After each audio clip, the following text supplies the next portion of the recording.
25 de abril de 2026. 1:42 horas. Mientras la mayor parte de la población de Tenerife duerme, a 5,5 kilómetros bajo el suelo del cráter del Teide, el silencio es una ilusión. Lo que los científicos han monitorizado en los datos de la última semana lo cambia todo.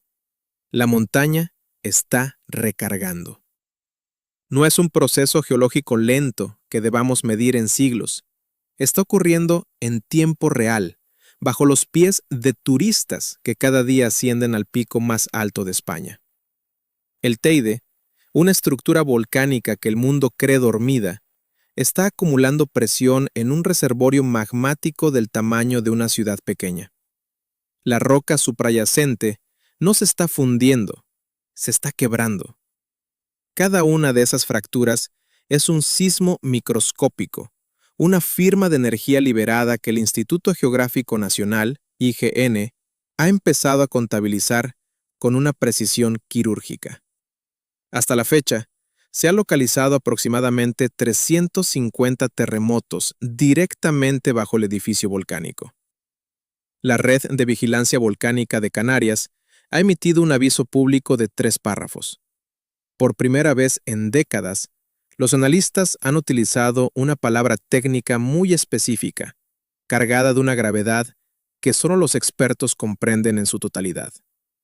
Recarga. Los geólogos pronuncian esa palabra con extrema cautela. La recarga es el proceso exacto en el que nuevo magma, procedente de las profundidades de la corteza, se inyecta en el reservorio superior de un volcán, elevando la presión interna de forma drástica.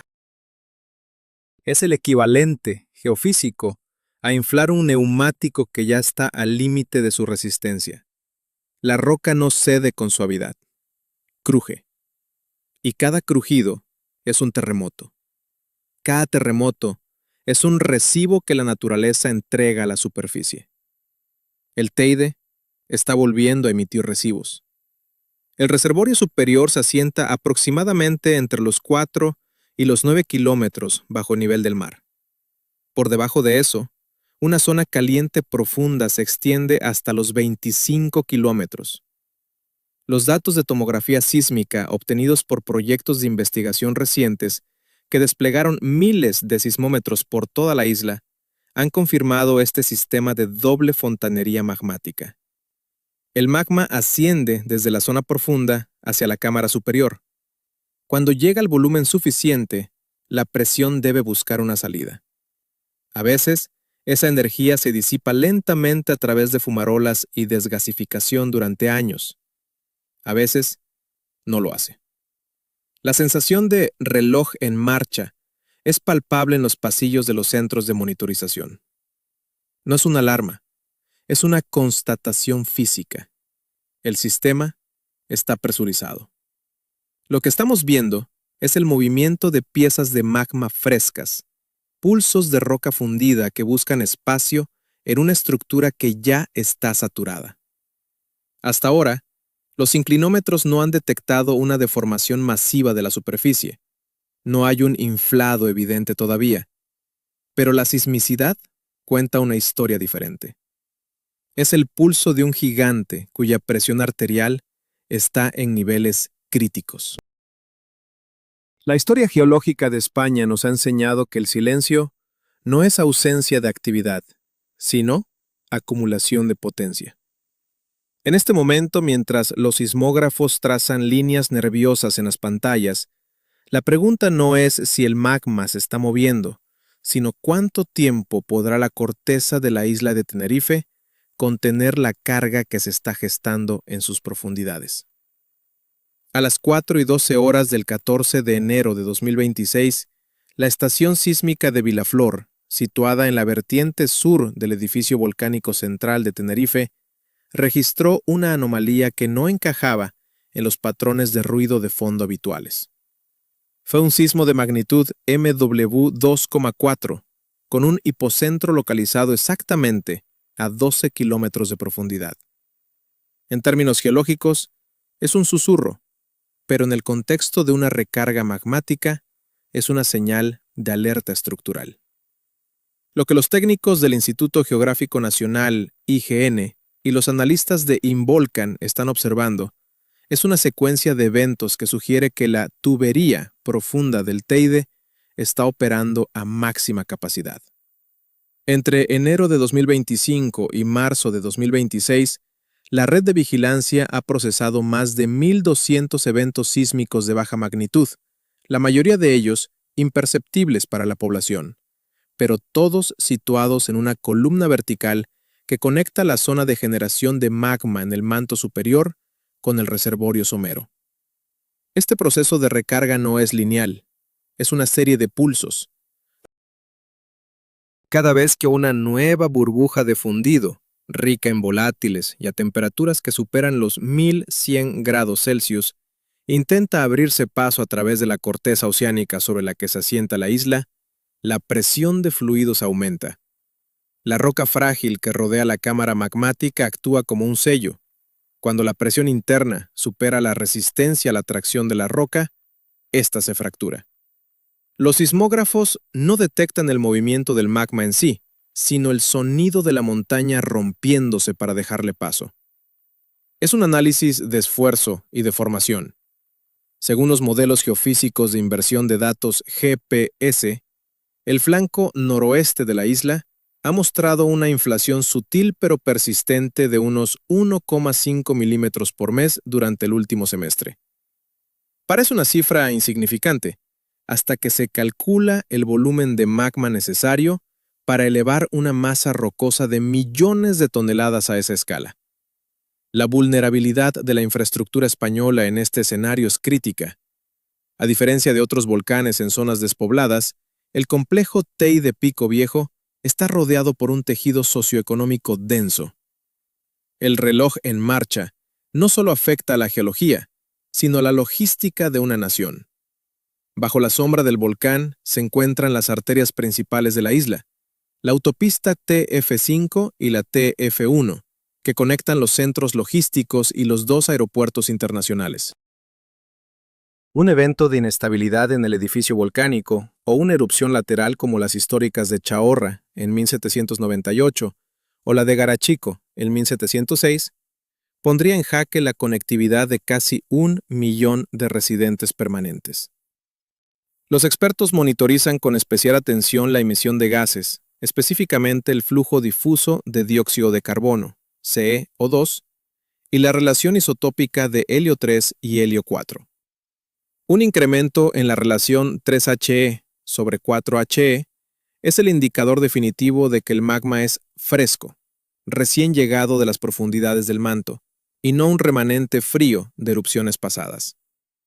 Los últimos informes indican que estos niveles están subiendo. Seth Moran, científico vinculado a la observación de sistemas volcánicos complejos, describe la situación actual con una metáfora inquietante. Lo que tenemos es un manguito de presión arterial colocado continuamente alrededor del Teide y estamos tomando su pulso. El pulso está elevado. Esta elevación no garantiza una erupción inmediata. Las secuencias de recarga pueden durar años, como ocurrió en la década de los 90, pero reduce drásticamente el tiempo de reacción. El 3 de febrero de 2026, el IGN emitió una actualización técnica donde se destacaba que, aunque el semáforo volcánico se mantiene en verde, la energía sísmica liberada acumulada ha entrado en una fase de crecimiento exponencial.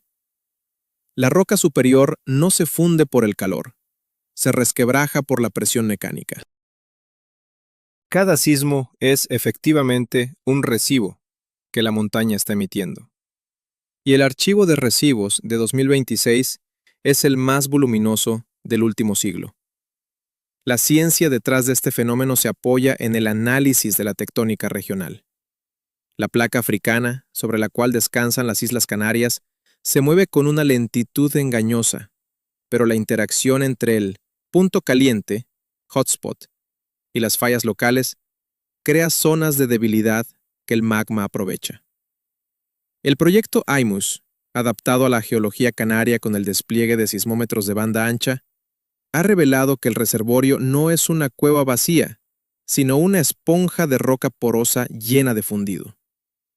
Si el volumen de recarga supera el 10% de la capacidad estimada del reservorio, el sistema alcanza un punto de no retorno. En este momento, los cálculos de flujo magmático sugieren que estamos cruzando el umbral de los 0,05 kilómetros cúbicos de magma nuevo inyectado en apenas 18 meses. Para la ingeniería civil española, el riesgo no es solo el fuego, sino el colapso. Los taludes de las carreteras, las cimentaciones de las infraestructuras eléctricas de Red Eléctrica de España y las conducciones de agua dependen de una estabilidad de la que el Teide ha decidido prescindir. El ruido sísmico de alta frecuencia captado bajo el Parque Nacional no es ruido, es el sonido del llenado de una cámara que ya no tiene espacio para más. Para comprender la magnitud de lo que se gesta bajo el suelo español, debemos mirar hacia atrás, a los recibos que la Tierra ya ha cobrado. En la historia geológica de España, el silencio suele ser el preludio de una reconfiguración violenta. El paralelo más inquietante no se encuentra en el extranjero, sino en nuestra propia memoria reciente y en las crónicas de siglos pasados. En mayo de 1980, el monte Santa Elena, en Estados Unidos, perdió 3,3 kilómetros cúbicos de montaña en el mayor deslizamiento de tierra registrado. En Tenerife, la geología nos advierte de algo potencialmente superior: los grandes deslizamientos gravitacionales de Güímar, La Orotava e Icod. Estos eventos, que en el pasado desplazaron volúmenes de roca de entre 10 y 100 kilómetros cúbicos hacia el océano en cuestión de minutos, son la sombra que proyecta el Teide sobre el presente.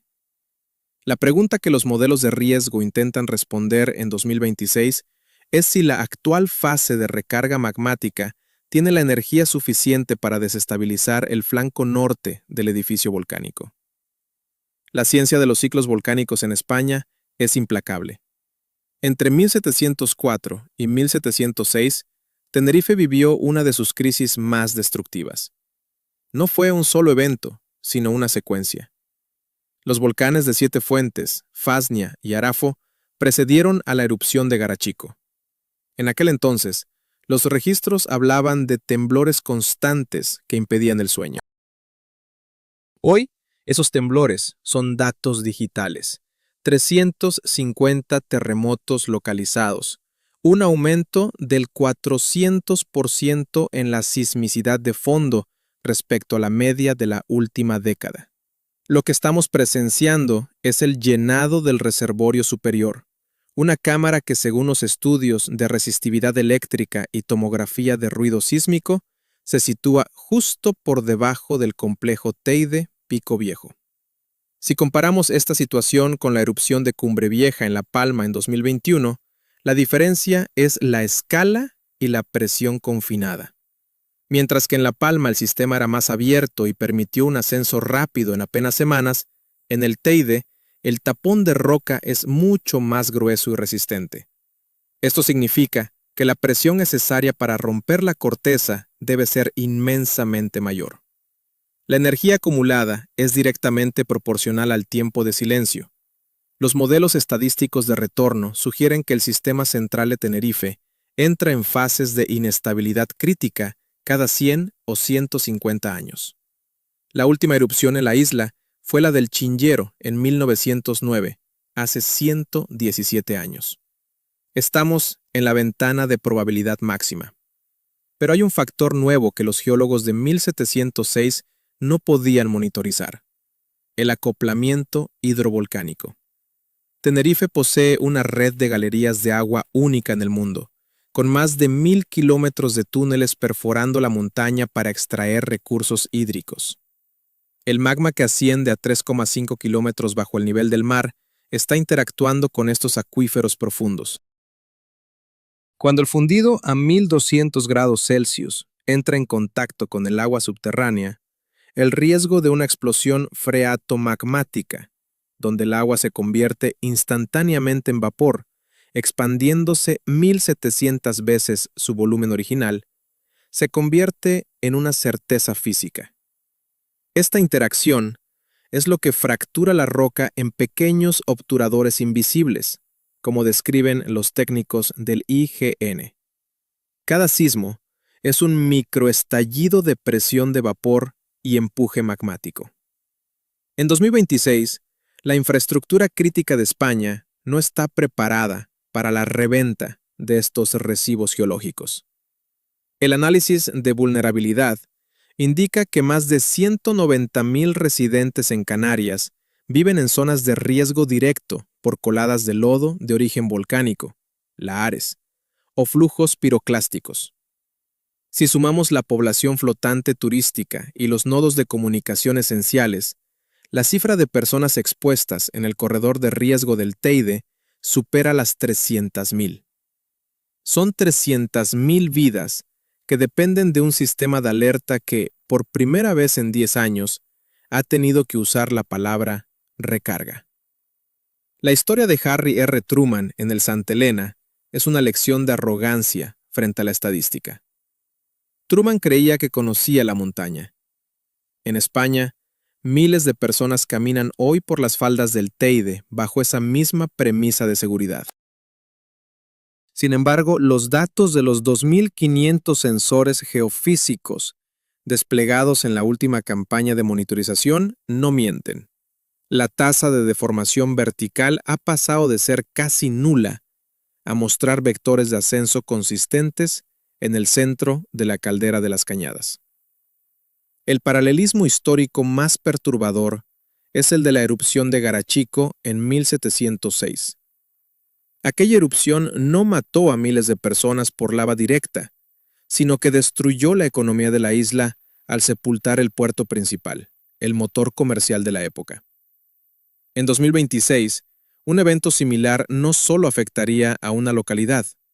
El cierre del espacio aéreo por cenizas volcánicas y la destrucción de las redes de transporte terrestre en el norte de Tenerife supondrían un impacto económico estimado en más de 25,000 millones de euros solo en el primer mes. Los geólogos hablan de la palabra recarga con cuidado, porque saben que no es un evento aislado. Es el inicio de una secuencia de transferencia de masa. El magma se mueve, la roca se agrieta. La montaña está escribiendo los recibos de una deuda que la península y las islas no han terminado de calcular. Lo que ocurrió hace 45 años en otro continente es solo un recordatorio de la velocidad a la que el orden humano puede ser flatenado por un proceso geofísico que se ha gestado durante siglos, a 16 kilómetros bajo nuestros pies. La historia de las catástrofes en España no se escribe solo con sismógrafos, sino con las vidas de quienes deciden ignorar el lenguaje de la tierra. Consideremos el caso de Basilio Ramos. En la primavera de 2026, Basilio tiene 83 años. Es el propietario de una pequeña pensión en las inmediaciones de las Cañadas del Teide, a pocos kilómetros del borde del cráter. Durante 54 años, ha vivido bajo la mirada del coloso. Cuando en marzo de 2026 las órdenes de evacuación preventiva comenzaron a circular por los municipios de altura, cuando los efectivos de la Guardia Civil y los técnicos de protección civil llamaron a su puerta, Basilio se negó a salir. Ante las cámaras de la televisión autonómica, con una copa de vino del país en la mano, declaró que la montaña y él eran de la misma quinta, y que el Teide jamás le haría daño. «Me conoce demasiado bien para escupirme fuego», bromeó.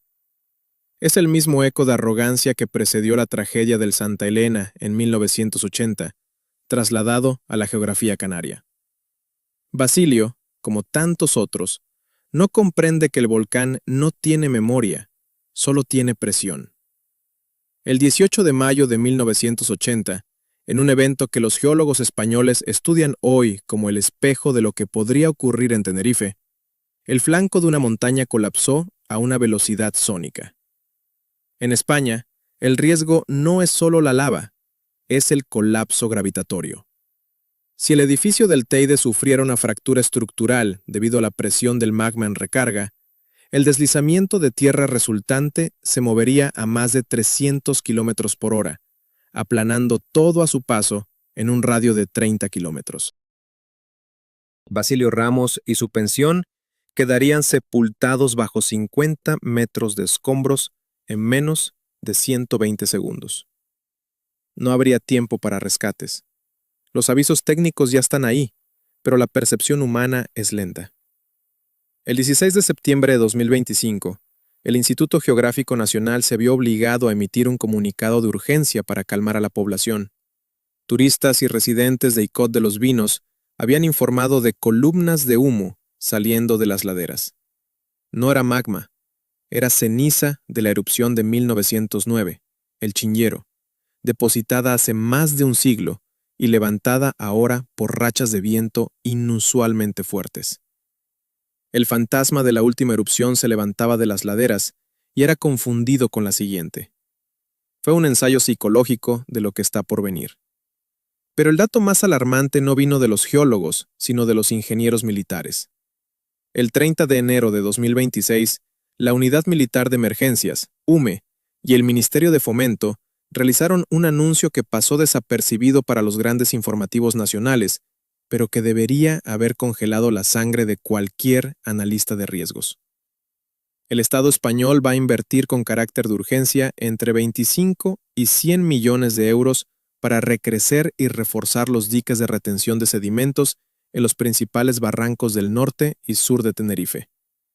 Estas estructuras, diseñadas originalmente para contener avenidas de agua y lodo, están siendo redimensionadas para un escenario de lajar volcánico. El dique del barranco de Icod, construido para durar hasta 2040, se considera hoy insuficiente. La capacidad de captura de sedimentos ha caído del 80% al 20% debido a la acumulación de materiales de erosión de décadas. La construcción comenzará en el verano de 2026, con un plazo de ejecución que finaliza en octubre de 2027. El Estado está corriendo una carrera contra la montaña. No se invierten 100 millones de euros de dinero público en reforzar presas de lodo si no se espera que el lodo baje pronto. Para entender la magnitud del desastre logístico, hay que seguir el camino del agua y los escombros. Si la recarga magmática actual rompe el reservorio superior, los lahares, flujos de lodo volcánico de alta densidad, bajarán por los barrancos hacia la costa. El camino está marcado por la historia y la topografía. Primero, los municipios de la corona forestal. Luego, núcleos poblacionales como Icod de los Vinos o La Orotava. Pero el verdadero impacto nacional ocurre al llegar al mar. La autopista TF5, la arteria principal que conecta el norte de la isla con la capital, sería cortada en múltiples puntos.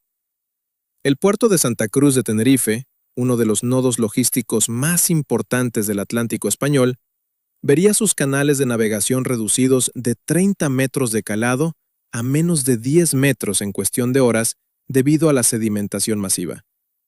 Los buques portacontenedores que abastecen no solo a Tenerife, sino que sirven de puente con Cádiz y Huelva, quedarían bloqueados.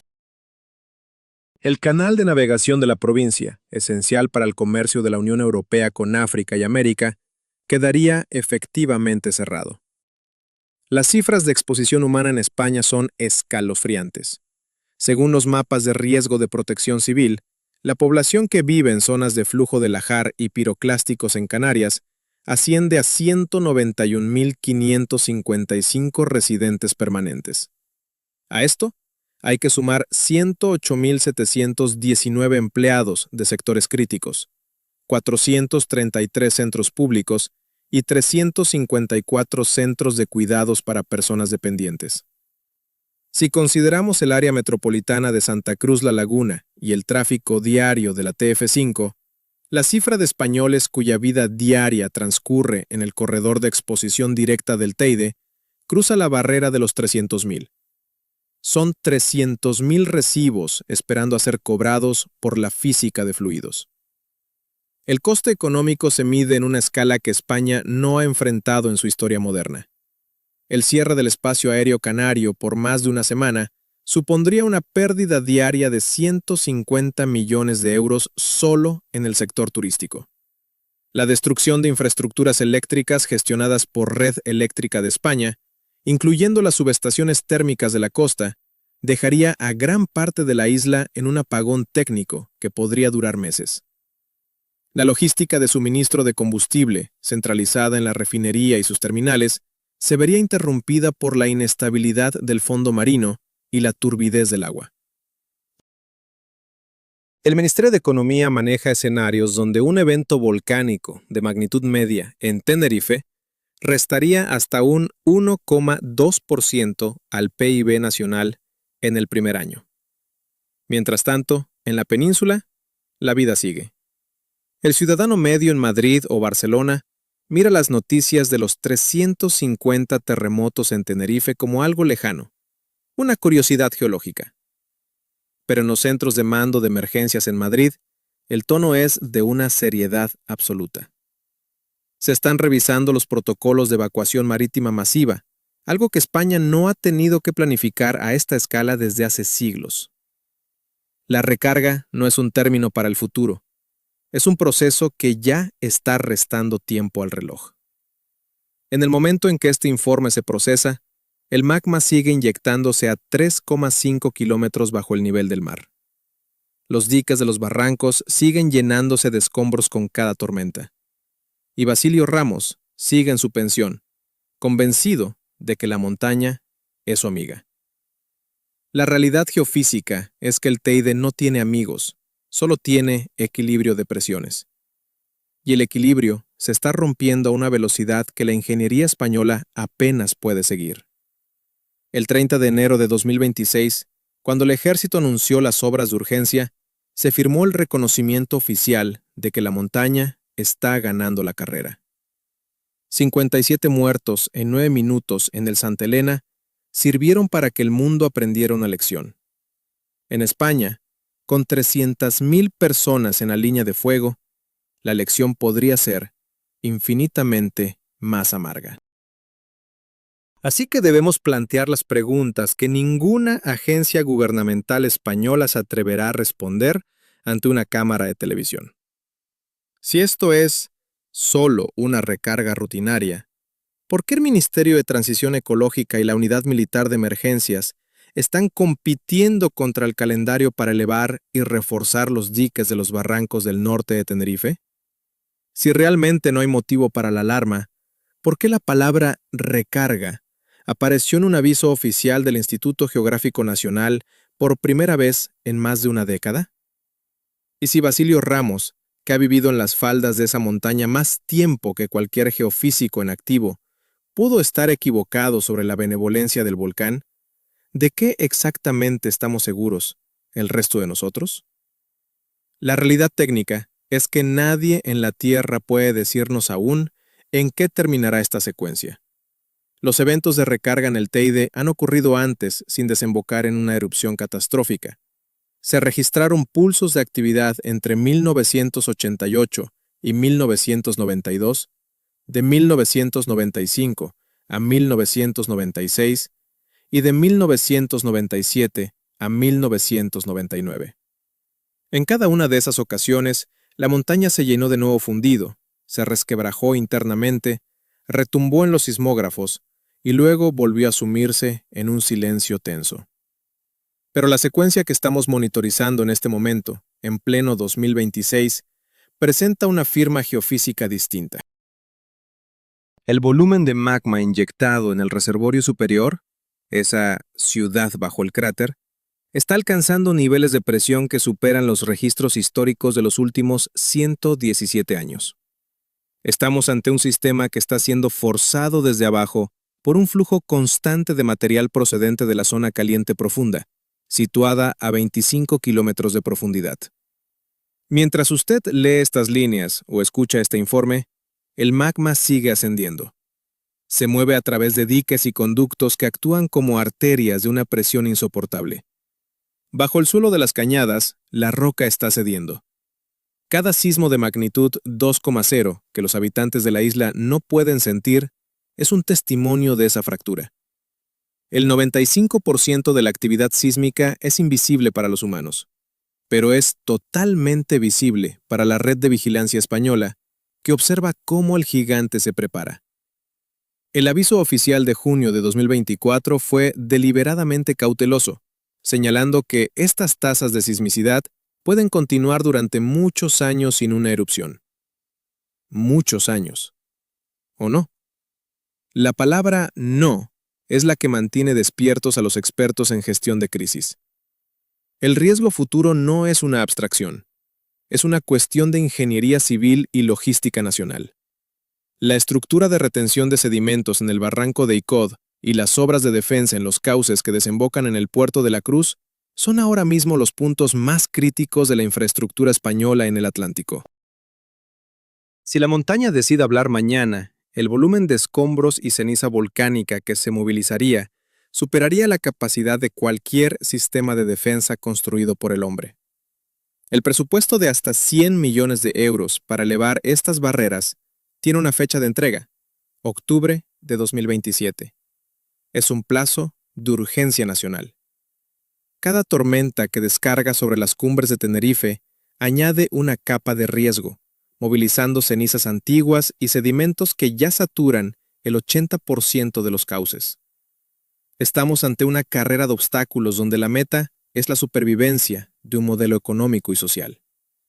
El impacto en el corredor de la autopista TF5 es el ejemplo perfecto de nuestra vulnerabilidad. Más de 40.000 vehículos cruzan diariamente los puntos críticos de los barrancos que bajan del Teide.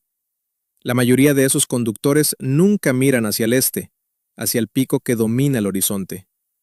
No ven las cicatrices de las erupciones pasadas ni son conscientes de que circulan sobre el camino natural de los futuros lahares. En las laderas, las cenizas de 1909 todavía se levantan con el viento, creando esos fantasmas de humo que aterrorizan a los turistas. Es un recordatorio visual de que la montaña nunca olvida su última intervención y de que la ceniza que hoy vuela es la misma que mañana podría ser transportada por una masa de lodo hirviente hacia el mar. A escala nacional, la propagación del riesgo es sistémica. La interrupción de las comunicaciones en Canarias afectaría no solo a los 2,2 millones de habitantes del archipiélago, sino a la seguridad energética y comercial de toda España. La vulnerabilidad de los cables submarinos de fibra óptica y las rutas de navegación aérea y marítima sitúa a este volcán en el centro de las preocupaciones de seguridad nacional. No se trata de política partidista, se trata de geofísica aplicada a la supervivencia de un Estado.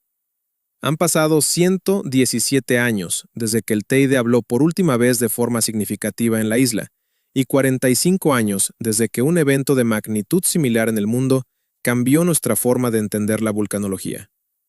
Ahora mismo, a 5,6 kilómetros bajo el nivel del mar, en esa oscuridad absoluta de la corteza oceánica, el sistema se está saturando. Las 350 firmas sísmicas son los recibos de una deuda que está a punto de vencer. El edificio volcánico está bajo un estrés que supera cualquier modelo de simulación previo. Mientras la vida cotidiana continúa en las calles de Santa Cruz, en los núcleos urbanos de la laguna y en las metrópolis españolas que dependen de este equilibrio, el gigante está haciendo algo más que acumular magma. Está preparando su salida. A 16 kilómetros de profundidad, el flujo no se detiene. A 6 kilómetros de profundidad, la presión aumenta.